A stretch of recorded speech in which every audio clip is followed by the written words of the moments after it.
Wa idza kana hadha nisbatu ad-dunya bimajmumiha ila al-akhirah faman miqdaruhu munurul insani bin nisyati ila al-akhirah. Kalau seandainya kemudian kita lihat hadis Nabi di pertemuan yang kemarin kan telah disinggung. Ada hadis Rasulullah yang menyebutkan tentang permisalan dunia dan akhirat di bab sebelumnya. Ma dunya fil akhirah, sesungguhnya permisalan dunia dengan akhirat, kata Rasulullah, illa kama yudkhilu haddukum isba'ahu fil yami falyamdul bima yarji'. Permisalan dunia dengan kehidupan akhirat kecuali seperti salah seorang di antara kalian yang memasukkan jari telunjuk di dalam air lautan yang sangat luas. Permisalan dunia dengan akhirat, maka seperti Anda itu memasukkan jari telunjuk ke dalam lautan yang sangat luas. Maka lihatlah apa yang kemudian menempel pada jari telunjuk tersebut. Maka itulah dunia dibandingkan dengan kehidupan akhirat. Kira-kira kalau suatu saat panjenengan pergi ke lautan, Anda kemudian masukkan jari telunjuk ke lautan, angkat kembali. Berapa banyak air yang menempel pada jari telunjuk ini? Kira-kira setetes sama? Tidak ada. Itulah harga dunia dibandingkan harga akhirat yang dimisalkan oleh Rasulullah seperti lautan.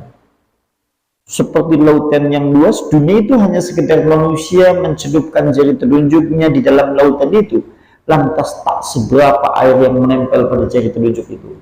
Tapi nyatanya, sekalipun demikian, dunia telah banyak menenggelamkan manusia.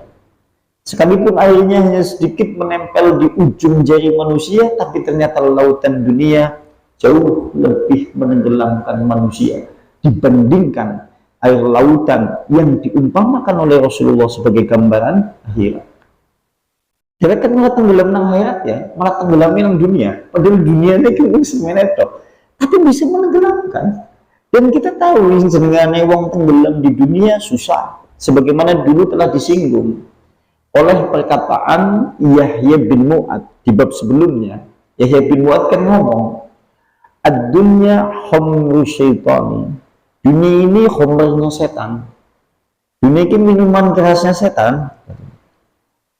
Man sakara minha, barang siapa yang mabok tak sadarkan diri di dalam kehidupan dunia, la yufiqu illa maskaril mauta naziman bainal khasirina. Maka barang siapa yang mabok dengan kehidupan dunia, susah untuk kemudian terbangun dan tersadarkan. Sampai kalau lihat orang mabuk minuman, sehari dua hari dia selesai, sudah normal kembali, bicaranya sudah normal kembali. Tapi kalau orang sudah terjumus dan kemudian mabuk di dalam kehidupan dunia, susah tersadarkan. Kecuali ia akan sadar tatkala kemudian ia dibangkitkan bersama orang-orang yang mati dalam keadaan menyesal di antara orang-orang yang merugi, dan mereka menghendaki kembali lagi ke dalam kehidupan dunia untuk memperbaiki diri.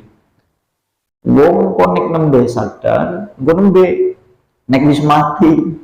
Astagfirullah, nembe dari kalangan dunia ya. Makanya Rasulullah kan ngomong di dalam hadis yang Nabi yang lain. Kalau Rasulullah menyebutkan dalam hadis, kalau seandainya ada anak Adam, dia memiliki dua lembah yang berisi emas. Manusia kalau dia memiliki dua lembah yang berisi emas, dua lembah wujudnya emas kabeh mulai menungsa, maka pada saat itu manusia menghendaki 3 atau 4 lembah. Manusia setelah memiliki dua lembah emas menghendaki 3 atau 4 lembah, dan tidak ada wala yamla'u al-butunal adam, maka sungguh tidak ada yang bisa memenuhi perut anak Adam kecuali at-turabu, debu. Maksudnya adalah mati. Mulanya ngomong Yahya bin Mu'ad, susah untuk disadarkan orang yang tenggelam di dalam kehidupan dunia, kecuali ia akan sadar setelah kemudian ia dibangkitkan bersama orang-orang yang mati dalam keadaan menyesal di antara orang-orang yang merugi serugi-ruginya. dan ia menghendaki kembali lagi ke dalam kehidupan dunia untuk memperbaiki diri. Naudzubillah, subhanallah. Kami tidak bisa membayangkan betapa kesedihan di atas kesedihan tatkala manusia berpulang kembali kepada Allah. Hidupnya hanya sebentar, 60, 70, atau bahkan mungkin bilangan yang jumlahnya lebih banyak dari jumlah itu. Tapi tetap saja, hitungan di sisi akhirat, maka tidak seberapa jumlahnya. Bayangkan kalau suatu saat manusia hidup 60 tahun, 70 tahun, tapi kemudian dia membawa dampak azab di neraka yang selama-lamanya. Padahal satu hari sebanding dengan 1000 tahun. Bayangkan kalau suatu saat kemudian dia harus diazab oleh Allah seminggu. Seminggu ini hitungan di akhirat, bilang tahun berarti 70.000 tahun. Ini penanggunya 70 tahun. Dia kalau di dunia kemudian usia 70 tahun itu dia bahagia terus. Nyatanya tidak kok. Manusia yang ada di dalam kehidupan dunia tidak lepas dari yang namanya kesusahan, kesedihan, musibah, malapetaka, atau segala sesuatu yang tidak berkenan dalam jiwa, atau bahkan yang membebani pikiran sehingga susah kemudian dia untuk makan, atau kemudian menghilangkan selera untuk minum karena segala permasalahan yang ada di dalam kehidupan dunia. Alangkah bodohnya, sehingga kalau menurut Ibnu Qayyim, alangkah tertipunya manusia itu dan alangkah bodohnya manusia itu jika kemudian sampai tertipu oleh kehidupan dunia. Kan kebangetan banget gitu ya. Cara Ibnu Qayyim kebangetan menungsa nek ngasih kemudian dia tertipu oleh sisi kehidupan dunia yang tidak seberapa. Padahal akhirat adalah jauh nilainya dibandingkan kehidupan dunia yang cepat sirna. Lantas bagaimana pula faman miqdaruhu umrul insan, dan lantas bagaimana kadar umur manusia dibandingkan hari-hari akhirat? Sampai nek hitung-hitungan umur yang menungsa dibandingkan dengan hari-hari akhirat tadi yang disebutkan, berapa lama manusia hidup di dunia? Dewek nek urip nang alam dunia tapi dihitung dengan hitungan akhirat. Sedina akhirat ke 1000 tahun. Dewek kalau kita hidup 1000 tahun di dunia berarti 1 hari. Nah hari ini Rasulullah telah membatasi usia umatnya. Inna amaru ummati baina sitina wa sab'ina. Sesungguhnya usia umatku bilangan 60 sampai 70 tahun. Kalau manusia hidupnya 60-70 tahun dihitung dengan hitungan akhirat paling-paling uripe di dunia ini hanya sekitar 1 jam kurang. Hitungan urip nang alam dunia ke sejam kok. Kalau dihitung dengan hitungan akhirat bahkan 1 jamnya kurang. Hidup 1 jam coba. 1 jam ini dipotong kok.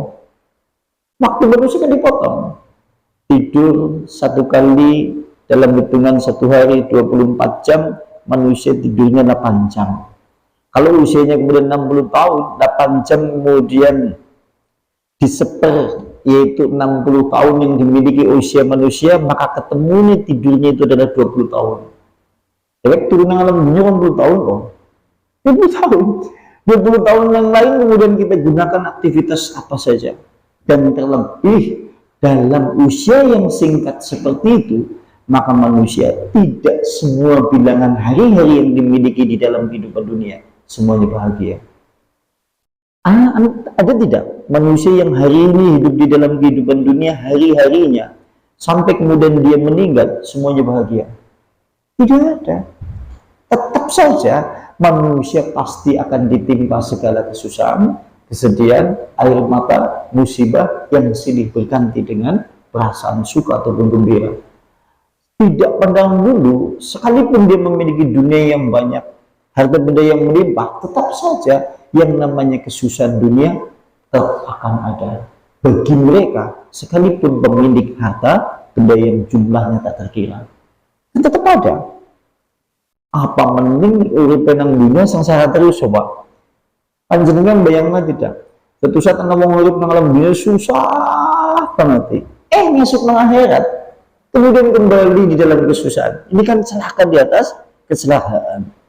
Makanya Rasulullah kan ngomong, Rasulullah itu berbicara di dalam yaitu hari akhirat, kelak Allah Subhanahu wa taala akan membenci orang yang paling dibenci oleh Allah Subhanahu wa taala kelak pada hari akhirat adalah fakir yang sombong. Wong fakir tapi sombong. Sampai kalau melihat pemilik harta orang kaya di dunia ada yang disombongkan lumrah. Tapi orang fakir dia sombong, tidak mau beribadah, tidak mau menyembah Allah, tidak mau bersujud, tidak mau mendekat kepada Allah. Bersamaan dengan itu hatinya ingkar, tidak ada iman. Maka yang seperti ini jauh lebih dibenci dibandingkan orang kaya yang sombong. Kan kecelakaan di atas kecelakaan tatkala orang jenis seperti itu kemudian pulang kembali kepada Allah. Naudzubillah summa naudzubillah. Makanya kemudian Ibnu Qayyim menyebutkan demikian. Bagaimana kira-kira kalau usia manusia di dalam kehidupan dunia ini kemudian dihitung dengan hitungan akhirat, tentunya tak seberapa lama manusia hidup di dalam kehidupan dunia. Lantas kemudian berikutnya, fa'amma qaulul akhar, ada pula orang yang tenggelam di dalam kehidupan dunia. Kemarin kan ada orang yang terlanjur tenggelam di dalam dunia, itu berkata, aku tidak akan meninggalkan dunia yang meyakinkan dibandingkan akhirat yang meragukan. Dunia itu sekalipun seberat atom, ataupun sekalipun seberat kemudian debu, akan tetapi kontan dan meyakinkan. Dibandingkan akhirat sekalipun kemudian itu melaksana mutiara, itu hanya sekedar dijanjikan. Orang-orang yang tenggelam di dalam kehidupan dunia kan seperti itu ungkapannya, sekalipun dengan itu bahasa yang berbeda, sekalipun segi bahasanya yang berbeda. Sampai dengan apa ibadah, bahwa ketika neraka, ayo wis tau neraka. Ini kan ungkapan yang sama, sebagaimana seakan-akan mengarah kepada pengertian aku lebih yakin dunia kok dibandingkan akhirat dengan surga, dengan neraka yang seakan-akan itu belum meyakinkan. Sehingga mereka tatkala kemudian dinasihati dengan nasihat surga, nasihat yaitu neraka, mereka hampir-hampir menjawab, ayo wis tau mana. Kan ini ya, karena mereka orang-orang yang tenggelam di dalam kehidupan dunia. Maka jika ada orang yang berkata seperti itu, fayuqallul lahu, katakan saja kepada dia, imma an takuna ala syak, jika engkau ragu terhadap ancaman Allah, janji Allah Subhanahu wa taala dan kebenaran Rasulnya, dan engkau lebih yakin dengan dunia yang selama ini kemudian kau yakini. Jika kemudian engkau lebih yakin terhadap dunia dibandingkan yaitu dengan ancaman Allah, dengan janji Allah, kebenaran Rasulnya, keberadaan surga, azab neraka, maka wa in kanat ala yakinin min dzalika fama tarakta illa duratan ajilatan munqatimatan faniyatan min qarib. Jika kemudian kau lebih yakin dari hal yang demikian itu, tentunya teramat bodoh jika kemudian kau meninggalkan sesuatu yang sebetulnya jauh selama-lamanya dibandingkan kehidupan akhirat yang dibandingkan kehidupan dunia yang sifatnya adalah cepat sirna, cepat fana, kemudian juga rusak dalam waktu yang dekat. Bukankah akhirat itu adalah sesuatu yang sesungguhnya meyakinkan dan tidak ada putus-putusnya, dan hari-hari akhirat atau bahkan kehidupan akhirat jauh lebih abadi selama-lamanya. Tapi nek wong wis ora yakin ya angel memang duwe nasihat seperti itu ya tetep ora gugu bae. Loh, jadi sapa? Tapi ini ya, karena memang keyakinannya itu sudah hampir-hampir sirna. Nah, dalam hal ini maka berbanding lurus pula dengan amalan soleh yang manusia lakukan. Dalam hal ini maka berbanding lurus dengan keyakinan, berbanding lurus dengan keyakinan terhadap akhirat yang kita yakini. Maksudnya seperti ini. Kenapa manusia yang mengaku beriman kepada kehidupan akhirat, dia kemudian jarang menunaikan sholat malam karena keyakinannya tipis? Bagaimana mungkin orang yang kemudian membaca istighfar tapi kadang-kadang bulat, kadang-kadang kemudian membaca, kadang-kadang tidak? Bagaimana kemudian keyakinannya kepada akhirat, maka keyakinannya tipis?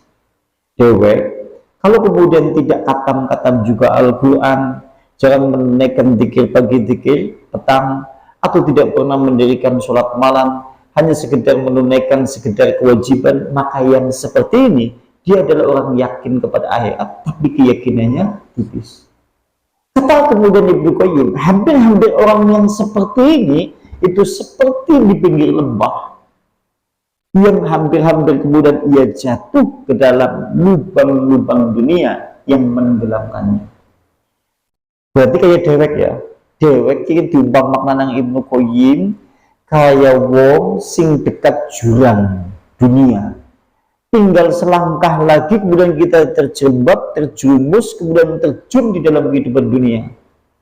Dan sekalipun kemudian kita menjadi hamba Allah yang beriman, sekalipun kita kemudian menjadi hamba Allah yang beriman, mengaku mengimani hari-hari akhirat dengan segala janji-janji dan ancaman Allah yang Allah janjikan dan ancamkan, tetap saja kita juga hampir-hampir keyakinannya tipis. Buktinya apa? Amal soleh yang selama ini kita lakukan juga tidak mendiami keistiqomahan. Sholat malam kadang-kadang, malah kadang-kadang nuansanya begitu dia sholat malam bukan karena permasalahan dia cinta kepada akhirat, boleh jadi mungkin karena dunianya yang hilang, usahanya gagal, totalnya bangkrut, membedai ke sholat malam. Ya Allah, kan jadi aslinya udah akhirat ini, aslinya motivasinya dunia, ya kan ya, ya kan seperti itu kan ya, ya kan sah. Jadi aslinya janjinya hatinya yang cenderung kepada dunia, bukan terhadap akhirat kok. Nanti tatkala kemudian dia khusyuk datang ke sholat subuh awal, sholat isya juga awal, sama juga karena memiliki permasalahan keluarga yang besar, anaknya jatuh sakit di rumah sakit, istrinya juga mengidap penyakit tak kunjung sembuh-sembuh pula, dia hampir setiap harinya susah untuk makan karena hilang selera makannya, akhirnya kemudian dia berangkat sholat subuh tidak seperti biasanya. Permasalahannya apa? Ya karena dunia, karena dia lebih cenderung terhadap kehidupan. Aslinya bukan karena kecintaannya kepada akhirat. Seperti dewek. Nah, dewek modelnya gitu ya. Adapun kau cinta kepada akhirat yang berlebih, karena permasalahan boleh jadi karena dunia yang kita miliki itu kemudian mengandung musibah ataupun bencana. Padahal kita telah disinggung di dalam Al-Quran. Kini Al-Quran kan diomong, insyaallah surat Yunus ayat 12. Wa idam masal al-insan, tatkala menimpa kepada manusia kemudaratan, kesedihan, kesusahan, malapetaka, penyakit, segala sesuatu yang menyengsarakan jiwa, segala sesuatu yang mengundang air mata, segala sesuatu yang memungkinkan mengundang duka, dengan segala penuh kesedihan air mata, maka kemudian mereka mendekat kepada Allah dengan sedekat-dekatnya.